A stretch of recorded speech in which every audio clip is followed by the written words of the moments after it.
ಎಲ್ಲರಿಗೂ ನಮಸ್ಕಾರ.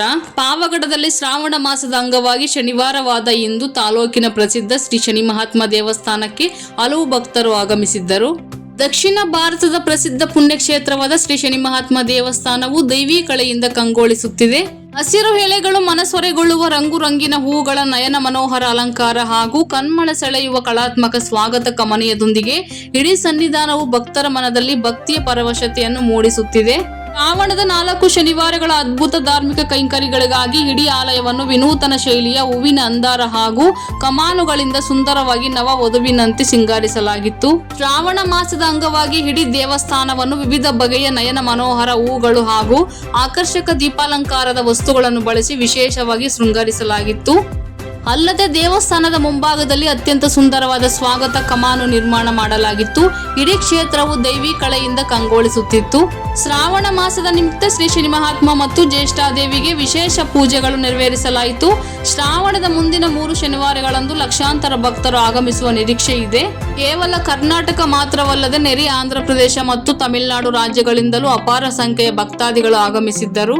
ಆಗಸ್ಟ್ 15, 2026 ಮೊದಲನೇ ಶನಿವಾರವಾದ ಇಂದು ಶ್ರಾವಣ ಶುದ್ಧ ತದಿಗೆ ಬೆಳಗ್ಗೆ 4ರಿಂದ ಪಂಚಾಮೃತಾಭಿಷೇಕ, ತೈಲಾಭಿಷೇಕ ಹಾಗೂ ನವಗ್ರಹ ಪೂಜೆಗಳು ನಡೆದವು.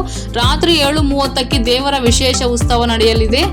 ಆಗಸ್ಟ್ 21, 2026 ಶುಕ್ರವಾರ ವರಮಹಾಲಕ್ಷ್ಮಿ ಹಬ್ಬ ಪ್ರಯುಕ್ತ ಬೆಳಗ್ಗೆ 9ಕ್ಕೆ ಶ್ರೀ ಶೀತಲಮ್ಮ ಅಮ್ಮನವರಿಗೆ ಸಹಸ್ರ ಕುಂಕುಮಾರ್ಚನೆ, ಮಹಾಮಂಗಳಾರತಿ, ರಾತ್ರಿ 7:30ಕ್ಕೆ ವಿಶೇಷ ಉತ್ಸವ ನಡೆಯಲಿದೆ.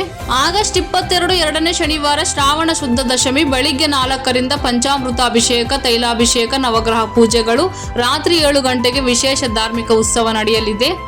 ಆಗಸ್ಟ್ 29, ಮೂರನೇ ಶನಿವಾರ ಶ್ರಾವಣ ಬಹುಳ ಪಾಡ್ಯಮಿ ಬೆಳಿಗ್ಗೆ 4ರಿಂದ ವಿಶೇಷ ಪೂಜಾ ಕೈಂಕರ್ಯಗಳು, ರಾತ್ರಿ ಭಕ್ತರ ಕಣ್ಮನ ಸೆಳೆಯುವ ಭವ್ಯ ವಿಶೇಷ ಹೂವಿನ ಪಲ್ಲಕ್ಕಿ ಉತ್ಸವ ನಡೆಯಲಿದೆ.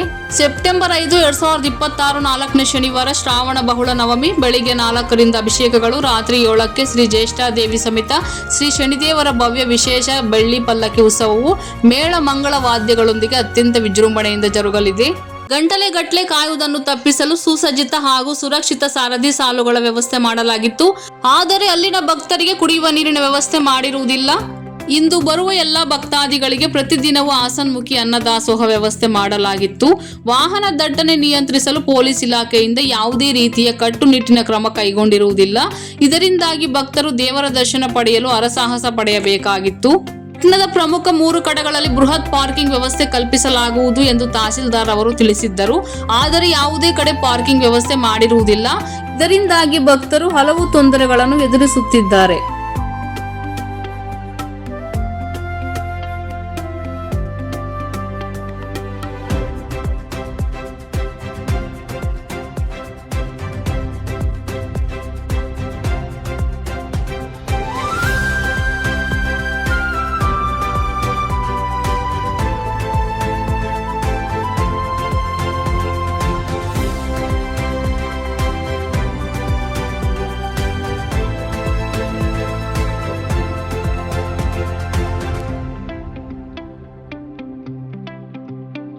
ಹಲೋ, ಹಾಯ್ ಸ್ನೇಹಿತರೆ, ಎಲ್ಲರೂ ನಮ್ಮ news channel MS media news ದಯವಿಟ್ಟು ಸಬ್ಸ್ಕ್ರೈಬ್ ಮಾಡಿ ಮತ್ತು ಲೈಕ್ ಮಾಡಿ. ನಮ್ಮ ಚಾನೆಲ್ ವೀಕ್ಷಿಸಿ. ಧನ್ಯವಾದಗಳು.